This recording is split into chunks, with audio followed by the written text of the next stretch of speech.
జీలకర్ర ఆవాలు పుట్నాలు పల్లీలు మంచిగా వేగాలండి.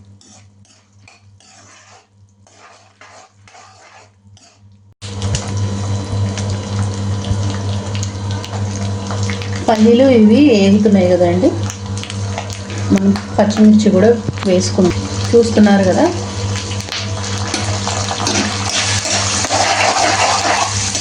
పిల్లలకి ఇవి చాలా ఇష్టం అండి. కరివేపాకు వేసుకోవాలండి, టేస్ట్ తగ్గినట్టు చాలా బాగుంటుంది. పులిహోర చేసినట్టు ప్రాసెసేనండి. మంచి వేగనివ్వాలి.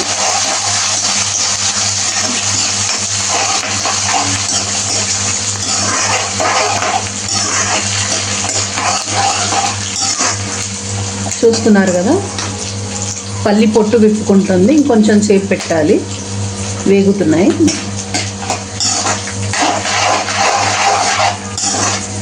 ముందే జీలకర్ర కూడా వేసాను, అడుగులో ఉన్నాయి.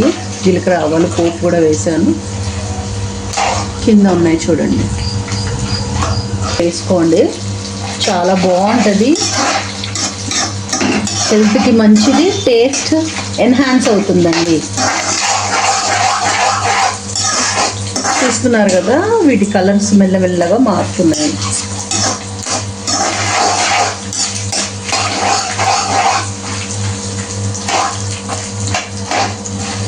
వెల్లిపాయలు వేగనివ్వండి. కడిగి పొట్టుతోటే దంచి వేసానండి టేస్ట్ కోసమని.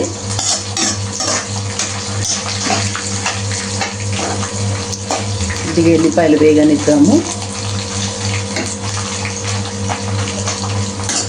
నా గొంతు అవసరం లేదు, కొంచెం టేస్ట్ కోసము పసుపు వేసుకుందామండి. చూసారు కదా, పల్లీలు బ్రౌన్ అయిపోయాయండి, చక్కగా వేగాయి.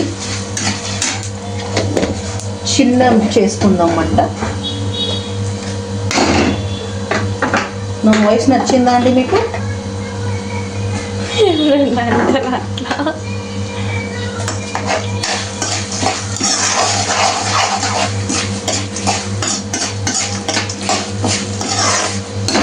ఇప్పుడు వేచినే అటుకులు వేసుకున్నాము.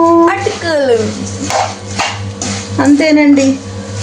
మీకు నచ్చిన అటుకులు ఎంతటి కమ్మటి వాసన వస్తుందో తెలుసా అండి?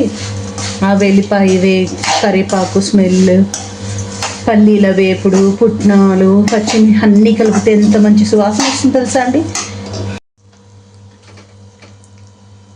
జీలకర్ర ఆవాలు పుట్నాలు పల్లీలు మంచిగా వేగాలండి.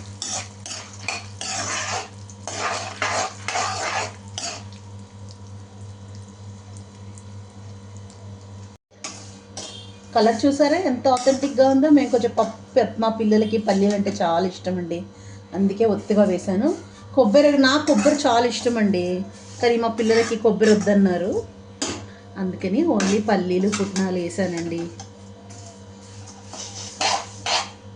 నాకు పల్లీలు చూస్తూ ఉంటే తినాలనిపిస్తుందండి.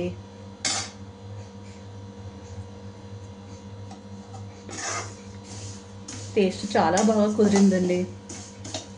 మీరు కూడా చేసుకొని తినండి.